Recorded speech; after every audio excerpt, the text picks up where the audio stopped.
क्या ऑपोजिशन हार्दिक पांड्या को टारगेट नहीं कर सकती है? अगर करती है, करती है, तैयारी होती है, सोचने से तो नहीं ना होगा। जो हम बात कर रहे थे, इसको टारगेट करना चाहिए।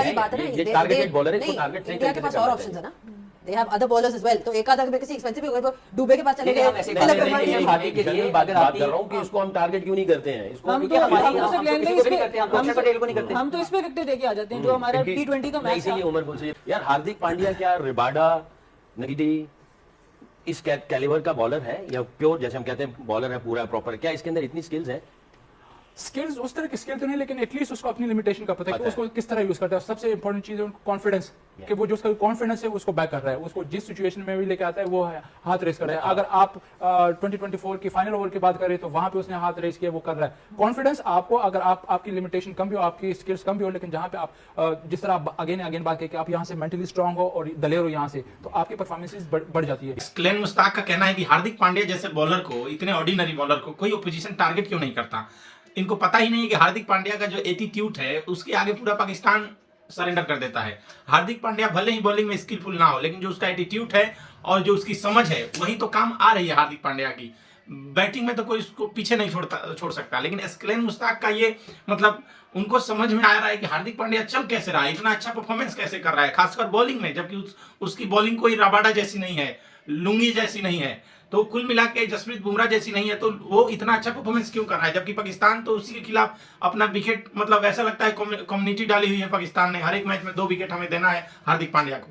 तो हार्दिक पांड्या कोई आंडू पांडू नहीं है। पाकिस्तान से पूछो, बाबर आजम से पूछो हार्दिक पांड्या के बारे में। ग्लेन मुश्ताक अपने दामाद शादाब खान के बारे में तो कुछ बोल नहीं पाते, हार्दिक पांड्या में अनाप शनाप कुछ भी बोल रहे हैं। आप वीडियो पूरा देखिए, पूरा वीडियो का मजा लीजिए, आखिरी में हम आपको मिलेंगे। अभी वेलकम बैक वंस अगेन। एक नजर डालते हैं आज के दूसरे मैच, इंडिया और जिम्बाब्वे का ये गेम था। जिम्बाब्वे ने टॉस जीत के इंडिया को कहा और उन्होंने 256 बना दिया। अभिषेक वापस आए अपने फॉर्म में, 30 गेंदों पर 55 बनाए। ओवरऑल अगर देखें तो 440 रन बने इस मैच में, 72 रन से इंडिया जीता। बॉलर्स के लिए इसमें कुछ खास था नहीं। आप अंदाजा लगाएंगे कि बेनेट ने 97 नॉट आउट 59 से किए। I think it was not a day for bowlers, लेकिन इंडिया ने अपना जीत भी हासिल की और जो मकसद था नेट रन रेट का, जो कि अब इन प्ले नहीं आता, तो वो उन्होंने वो भी हासिल किया। सिकंदर रजा का पहले बॉलिंग करना और सामने वाली पार्टी को इन्वाइट करना, जानते हुए कि वो रन रेट की तलाश में है। आपने बैल मुझे मार वाली बात कर दी। अब फिर ये जवाब तो सिकंदर ही दे सकते बैल किसका था जी? सवाल भी बैल सिकंदर किसका का, था? जवाब भी सिकंदर का। बैल किसका था? नहीं, मुझे भी नहीं समझ आया। वेरी ऑनेस्ट, अगर मैं क्रिकेटिंग पॉइंट ऑफ व्यू से देखूं कि एक टीम जिसको चाहिए नेट रन रेट और जिनकी बैटिंग आपकी बॉलिंग से बहुत लाइक उनकी बैटिंग बहुत सुपीरियर है ना, अगर आप उनके इंटरनेशनल एक्सपीरियंस की बात करें, उनकी परफॉर्मेंस की बात करें, तो ऐसे बैटिंग ट्रैक के ऊपर आप 190 क्यों नहीं कर रहे और उनको चैलेंज कर रहे कि यार हम 190 करते हैं, वो will put you under pressure. और मुझे क्या, मैं इसको जवाब मेरे पास नहीं है, लेकिन मुझे लगता है कि एक मिस्टेक थी जो जिम्बाब्वियन क्रिकेट कप्तान ने की। अभिषेक शर्मा भी आउट ऑफ फॉर्म थे हफीज, लेकिन उनको भी बैक किया गया और उनकी क्वालिटी का आपको पता ही है, सबको पता ही है। आज उन्होंने फिर से परफॉर्मेंस दी और क्या जबरदस्त परफॉर्मेंस दी। देखिए वो अच्छे प्लेयर तो हैं, और मैंने पहले कहा था कि जो टीम आपको बैक करती है वो आपके क्रैकर की वजह से करती है, आपके इंपैक्ट की वजह से करती है और आपके पॉजिटिव एटीट्यूड की वजह से करती है। मुझे लगता है कि अभिषेक शर्मा से तमाम मैनेजमेंट बहुत खुश है, क्योंकि वो जब खेले हैं, he is very impactful player. उन्होंने जो 3 मैच में जिसमें 0 की बात की जाती है कि जो 0 पे आउट होकर, मैंने पहले भी बोला था कि उनके 0 पे आउट होने में वो इंटेंट मौजूद है जिसकी वजह से वो खेल रहे हैं, इसलिए टीम मैनेजमेंट उनको बैक कर रही है। He is not out of form, but surely he is getting out on the first ball, second ball, is not damaging the whole cause of the team, क्योंकि पूरी टीम किस लिए खेल रही है? एक विनिंग कॉज के लिए।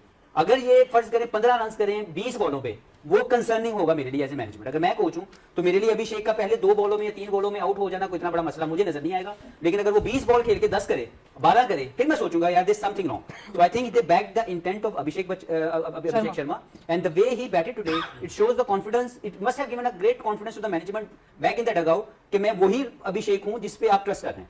मैंने अपने आप को 1.5 नहीं बनाया, जो मैं बात करता हूं कि खामखा अपने आप के ऊपर वो होल चढ़ा लेना जो आप में मौजूद नहीं है। तो मुझे लगता है कि उनके इंटेंट को उन्होंने खुद बैक किया, उनकी टीम ने बैक किया और आज उन्होंने वो डिस्प्ले किया जो अभिषेक शर्मा के साथ मुंसलिक है। आज कुछ बड़ी स्वैपिंग की, चेंजिंग की और फ्लेक्सिबिलिटी दिखाई इंडिया ने। उन्होंने आज रिंकू सिंह को हटाया और लाइक फॉर लाइक रिप्लेसमेंट दिलाया। ओपनर लाया संजू सैमसन, तिलक वर्मा को 5 पे ले गए और ईशान किशन की अच्छी परफॉर्मेंस रही है 3 पे, उनको अपनी जगह पे लेके आ गए। It work for the, may be ये कॉम्बिनेशन आगे भी चले उनकी, लेकिन जो पार्टनरशिप अच्छी मिली इनको, स्ट्रेंथ मिल गया नीचे। और आफ्टर गुड स्टार्ट होती हार्दिक पांड्या की पार्टनरशिप जो उन्होंने की थी तिलक वर्मा के साथ, जो आज 5 पे खेले, 84 रन की पार्टनरशिप थी। It work for them this change. बिल्कुल। आई थिंक जो एक चीज शायद जो चेंज करने की वजह बन सकती है वो ये है कि बाकी सब टीम्स ने एक हरबा अख्तियार कर लिया था कि ऑफ स्पिनर को ही इनके पास ले आएंगे, क्योंकि 3 लेफ्टी एक साथ आ रहे थे टॉप ऑर्डर में।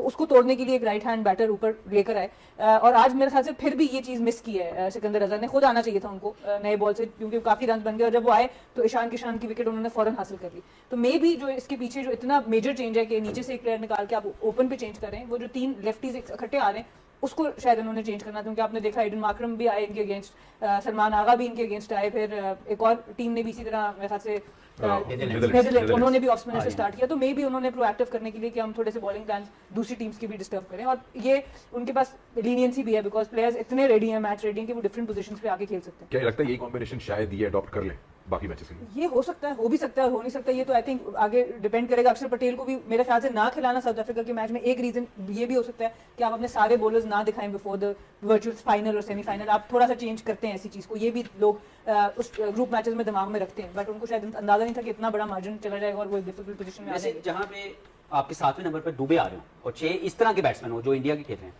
मेरे पास अगर कुलदीप बैठे हुए हैं तो मैं एज ए मैनेजमेंट उनको चाहूंगा कि वो टीम में आए और वो मुझे अपनी बॉलिंग के साथ 2 या 3 मिडिल के अंदर आउट करके दें जिनकी एबिलिटी ज्यादा है, क्योंकि जब आपके पास 7 नंबर की इतनी शानदार बैटिंग लाइन मौजूद है तो फिर आपको डरने की जरूरत नहीं है, फिर आप विकेट टेकर की तरफ। मगर आज जो रन रेट का चक्कर था और जो एक तो ये सना बेटी ने जो बात की, ये भी इसमें इट डज मेक सेंस के 3 लेफ्ट हैंडर ऑफ स्पिनर उसको नलीफाई करने के लिए, बट क्योंकि आज इनका जो मेन फोकस था जीतना तो था, बड़े मार्जिन से नेट रन के ऊपर, इसलिए उन्होंने सारा कुछ किया और दुबे को इसलिए रखा और कुलदीप यादव को नहीं लेके आए। बाकी एक पॉइंट ये है कि अक्षर पटेल को पिछले मैच में नहीं खिलाना, आई थिंक वो गलती कर गए। आप जब सुपर 8 में आ जाते हैं तो आप इस तरह की सोच नहीं रखते कि मैं किसी को बचा के रखूं आगे जाके फिर उसको फिर दोबारा लेके आ जाऊं, ऐसा नहीं है। टोटल मैच ही कितने रह जाते हैं आपके, टोटल 3 और 2 5 मैच है आपको, तो आपके बेस्ट 11 हो जाने चाहिए। मेरा ख्याल है ये इन्होंने अक्षर पटेल की गलती की, मेरी अपनी जो सोच है। अच्छा, बेस्ट 11 में एक जो इनका प्लेयर है, उमर आपसे ही बात कर लेते हैं, Hardik Pandya add so much balance to this side. I mean हम हमेशा बात करते हैं having a complete allrounder who can bat, who can bowl 4 overs as well if required, and वो दोनों में ही डिलीवर करते हैं। आज उन्होंने 50 की 23 बॉल्स में, और पार्टनरशिप जो उनकी एंड वाली थी, आई मीन वो देखने वाली है कि किस तरह से वो जब भी टीम को जरूरत पड़ी है, जब भी टीम को जरूरत पड़ी है इंडिया को, he has always delivered. We seen it against us as well, Pakistan के मैचेस में भी उन्होंने बहुत मैच विनिंग परफॉर्मेंस की, आज भी ये देख लें इनकी परफॉर्मेंस। देखिए बिल्कुल, हमने ये मैच से पहले भी हमने डिस्कस किया था कि हार्दिक पांडे कंप्लीट ऑलराउंडर है। उसको अगर नंबर 5 पे या 6 पे आप बैटिंग के लिए भेजते तो वो आराम से सुकून से आके, वो जितना बड़ा प्रेशर होता है वो उसको एंजॉय करता है, काम है आपने उसको पता है कि मेरी एबिलिटी क्या है, उसको बैक करता है, अपने स्ट्रेंथ को उसका पता है कि मैं अगर मेरा एक आध ओवर रन ना भी करूँ तो मैं उसको बाद में कवर कर सकता हूँ। I think complete. और दूसरी ये कि हार्दिक पांडे की बॉलिंग की वजह से इनका थोड़ा जो 5th बॉलर है, जहाँ पे ये थोड़े से अच्छे बॉल कर रहे हैं तो वो भी यूटिलाइज हो जाता है। इनके जो बॉलिंग लाइनअप है, इनके पास एक लग्जरी मिल जाती है कि ये अपने एक्स्ट्रा ऑलराउंडर खिला सकते हैं या बैटर को खिला सकते हैं। तो आई थिंक ये इंडिया को बड़े वो फायदा देता है हार्दिक पांडे, स्पेशली बैटिंग, और फिर जिस तरह वो पावर प्ले में उसको यूज करता है। तो आई थिंक ये इनको एक एक्स्ट्रा क्वेश्चन है। और जहां पे इससे बॉल होता है, स्टिल आई बिलीव कि इंडिया की जो 5th बॉलिंग है वो स्ट्रगल कर रहा है, क्योंकि इनके लास्ट मैच में भी जब चक्रवर्ती को रन्स पड़े थे तो इनको फिर समझ नहीं आ रही थी कि हमने कौन से 5वें बॉलर से बॉल कराने। तो स्टिल आई बिलीव कि उनको अपनी बॉलिंग स्ट्रेंथन करनी होगी, जिस तरह सेकी भाई कह रहे थे और हफीज कह रहे थे कि आपका जो विकेट टेकिंग ऑप्शन है मिडिल के ओवर में, स्पेशली कुलदीप यादव, आप उसको बाहर नहीं बिठा सकते। अक्षर पटेल वाइस कैप्टन भी है, लेकिन वो आपका विकेट टेकिंग में वो कंटेन बॉलर है, वो आपके लिए थोड़ी बहुत बैटिंग कर सकते हैं। लेकिन स्टिल आई बिलीव कि इनको इंडिया को आगे के मैचेस के लिए जहाँ पे अच्छी टीम होगी तो इनको बॉलिंग कंप्लीट करने होगी, एटलीस्ट आपके 4 कंप्लीट बॉलर होने चाहिए। इफ यू अलाउ मी एक क्वेश्चन मैं भूल सकता, क्योंकि फास्ट बॉलिंग के एतबार से ये यार, हार्दिक पांड्या क्या रिबाडा नगीडी इस कैलिबर का बॉलर है या प्योर जैसे हम कहते हैं बॉलर है पूरा प्रॉपर? क्या इसके अंदर इतनी स्किल्स है? स्किल्स उस तरह की स्किल तो नहीं, लेकिन एटलीस्ट उसको अपनी लिमिटेशन का पता है कि उसको किस तरह यूज करता है। सबसे इंपॉर्टेंट चीज है कॉन्फिडेंस, कि वो जो उसका कॉन्फिडेंस है उसको बैक कर रहा है, उसको जिस सिचुएशन में भी लेके आता है वो हाथ रेस कर रहा है। अगर आप 2024 की फाइनल ओवर की बात करें तो वहां पे उसने हाथ रेस किया, वो कर रहा है। कॉन्फिडेंस आपको, अगर आपकी लिमिटेशन कम भी हो, आपकी स्किल्स कम भी हो, लेकिन जहां पे आप जिस तरह अगेन बात करें कि आप यहाँ से मेंटली स्ट्रांग हो और दलेर हो यहाँ से, तो आपकी परफॉर्मेंसेस बढ़ जाती है। अभी क्या ऑपोजिशन हार्दिक पांड्या को टारगेट नहीं कर सकती है? अगर करती है, करती है, तैयारी होती है, सोचने से तो नहीं ना होगा। जो हम बात कर रहे थे, इसको टारगेट करना चाहिए। वाली बात है ना, ये टारगेटेड बॉलर है, इसको टारगेट सही इंडिया के तरीके पास से और करना ऑप्शंस है चाहिए। ना, they have other bowlers as well. तो एक आधा किसी एक्सपेंसिव भी होगा, डुबे के पास चले लेकिन हम गए, ऐसे तिलक बात वर्मा नहीं के है, लिए। हार्दिक के लिए बात अगर कर आपकी रहा हूँ कि इसको हम टारगेट क्यों नहीं करते हैं इसको, हम क्योंकि तो हमारी हम तो सिर्फ किसी को भी नहीं करते, हम तो अक्षर पटेल को नहीं करते। हम तो इसमें विकेट देके आ जाते हैं, जो हमारा T20 का मैच था, इसीलिए उमर से ये तो हमारा हमारा T20 इसको का ज्यादा मैच था, पता इसमें है। पावर प्ले में एक दो यही आउट करके देता है इंडिया वही ना, को, इसको- स्पेशली अगेंस्ट हमारे जब भी हमने खेला तो बहुत है। विकेट लास्ट मैच में जो हम बात कर रहे हैं कि उनका 5th बॉलर एक्सपोज हो गया था just because of Hardik Pandya को रन पड़े और उसको चक्रवर्ती को रन पड़े, जो उनका मेन बॉलर है। तो हमेशा से जो अच्छी टीम होती है वो टारगेट करते हैं प्लेयर्स को। और प्रेशर मैनेजमेंट का मसला है, जो भी टीम इनके खिलाफ अपने प्रेशर जोन से निकली है और उनकी स्किल्स इक्विप्ड हैं, स्किल्स रेडी हैं, उन्होंने इनको फैंडा लगाया। चले इसी पे जिसने आगे नहीं जा जो रहे हैं। नहीं प्रेशर हैंडल कर सका, जिसकी गेम रेडी नहीं है टू चैलेंज द अपोजिशन, वो स्ट्रगल करता है।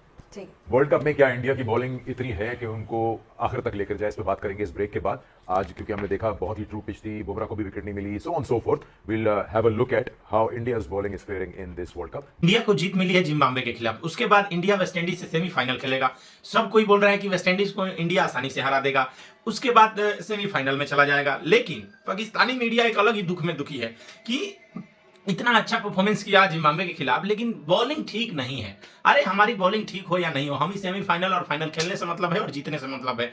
हमारी अगर बॉलिंग थोड़ी बहुत दिक्कत कर रही है तो बैटिंग संभाल लेंगे, और बैटिंग तो हमारे यहाँ कोई दिक्कत ही नहीं है। दक्षिण अफ्रीका के खिलाफ थोड़ी बहुत बैटिंग ऊपर नीचे क्या हुई, पूरे पाकिस्तान में आग लग गया। मतलब कि ये जो पाकिस्तान के एक्स क्रिकेटर यूट्यूब पे बैठ के बकैती पेलते हैं, इनका मेन रोजगार ही वही है। जैसे हमारे यहाँ तो कमेंट्री करके पैसा कमा लेते हैं, लेकिन पाकिस्तान के जितने भी पूर्व क्रिकेटर हैं, एक्स क्रिकेटर हैं, उसमें से कमेंट्री करते हुए आपको 2 ही 3 लोग मिलेंगे। जैसे मिसमाबुल हक मिल जाएंगे, वहाब रियाज मिल जाएंगे, क्योंकि वहां पे ग्रुपबाजी चलती है। तो जिनको कमेंट्री करने का मौका नहीं मिलता, वो लोग क्या करते हैं कि YouTube चैनल पे आ जाते हैं, या फिर कोई न्यूज पकड़ लेंगे, स्पोर्ट्स न्यूज पकड़ लेंगे। तो कुल मिला के आप देखेंगे तो पाकिस्तान केवल अपने मतलब कारनामों से दुखी नहीं है। पाकिस्तान का दुखी होने का सबसे बड़ा कारण है कि इंडिया जीत कैसे रहा है, अभिषेक शर्मा परफॉर्मेंस कैसे कर रहा है, हार्दिक पांड्या को कोई अपोजिशन टारगेट क्यों नहीं कर रही, हार्दिक पांड्या कोई मार क्यों नहीं खा रहा। जबकि उनको ये नहीं मालूम है कि हार्दिक पांड्या को जब कोई टारगेट करेगा तो हार्दिक पांड्या की भी बैटिंग की बारी आएगी, या बारी नहीं भी आएगी तो इंडिया के पास काफी बैटिंग लाइनअप है।